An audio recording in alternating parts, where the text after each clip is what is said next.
I have a little video series here for you. I'm going to be changing out the transmission on this beast. This is a mid-80s Chevy half-ton pickup truck, 4-wheel drive. So it's got a transfer case. I've never really dealt with one of those before, so that'll be a new experience. Definitely not a how-to video. And it's got a 700 R4 transmission in it. This thing's bad to the bone. This is actually a friend of mine's, and I don't normally work on other people's vehicles, but I kind of owe him a favor. Here's the transmission we're going to be putting in it. I'm a little skeptical on this thing. He bought this at a swap meet,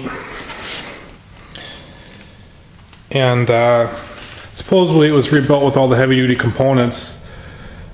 I don't know. We'll find out.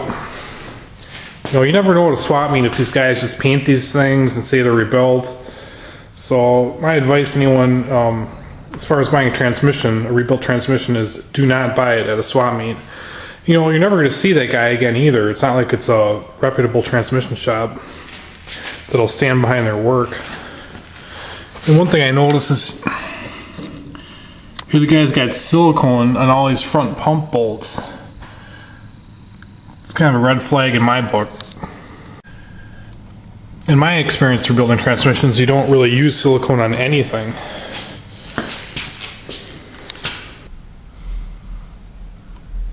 I hope this thing works. Here's the trans jack assembled. You get what you pay for. Alright, I got the beast up in the air, and the first part of this video series is me removing this transfer case. There it is there. Probably don't have to if you keep it upright, but I'm going to go ahead and drain the oil out of it so I don't make a big mess. And the rear drive shaft is already removed, so we'll go ahead and remove this front drive shaft. Looks like it bolts on right there with 4 bolts. Then there's this brace that goes to a bell housing bolt. We'll take that off.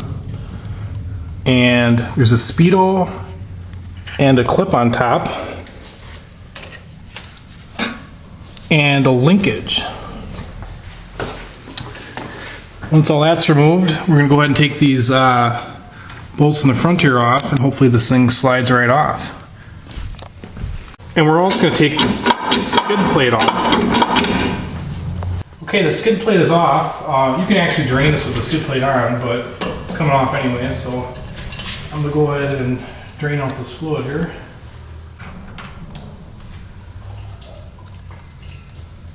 That might have been a little bit low. And dirty. Something in there? There's a chunk of shit in the bottom. There's a bunch of shit in the bottom here. Now I'm going to go ahead and remove the Speedo cable.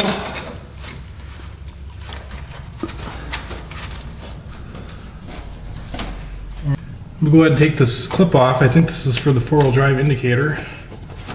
I'm going to go ahead and take these front 4 U-joint bolts out. Alright, I got the 4 bolts on the flange of the rear of the front drive shaft off. And I'm going to go ahead and try and pop this front drive shaft out now. Be careful not to lose the caps.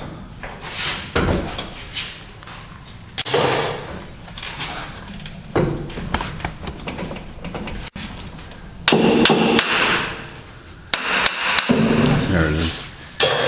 I had to tap the rear of the flange to get the release. I'm going to go ahead and take off this linkage for the high-low on this transfer case. Hopefully I don't snap this off here. Oh, I don't like that, dude. Locking nut. Is it? You get it? Yeah.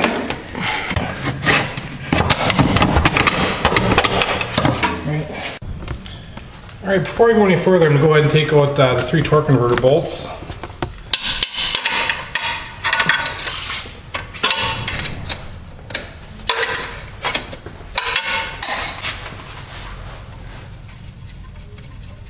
Should be able to turn this engine over by hand.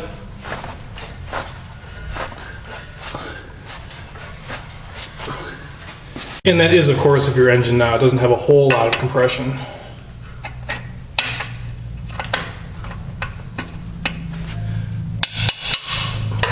Okay, I got the 3 torque converter bolts out. You can see that it's right behind the flywheel and it spins free now. And that's how you're going to want it when you put it back together. So here's the game plan. We're going to try to lower this cross member and this transfer case at once. I've taken the 4 bolts that hold this center support on the transmission out. And what's left is just the cross member bolts and the bolts to this brace. So we'll go ahead and do that and then we'll give it a shot.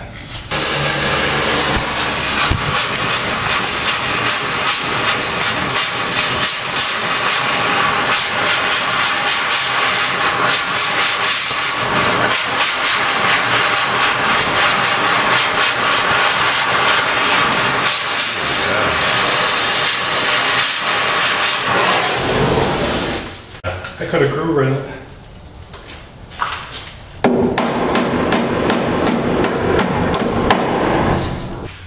So here we're taking the last bolt on the brace. I'm going to steady it.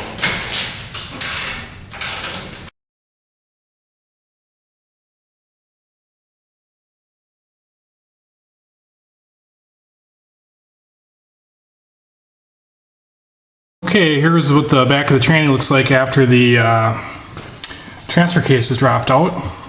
See, we have it supported there by a stand before we removed it. And here's the transfer case. And the studs pulled out is 1 unit with the cross member. I'm going to go ahead and take this brace out now before someone pokes himself in the eye. And it's just held in by 1 bellowing bolt way up front there. Okay, now I'm going to go ahead and take this shifter linkage off. Let's see what's inside here. And take this clip off. Okay, didn't have a whole lot of luck with the transmission lines. One came off, one didn't. I just went ahead and cut it. I'll put some new ones on for them. They're all rusty anyway.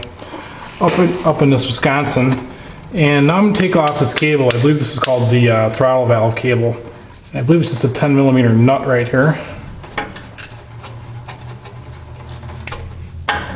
Okay, I had to disconnect this throttle valve cable up at the carb. That gives you enough slack to see what's going on there. And then she just unhooks. Yeah, we were unable to get the transmission out because of this crossover pipe on the exhaust with this transmission jack. So we're going to get a third person over here and see if we can muscle this out.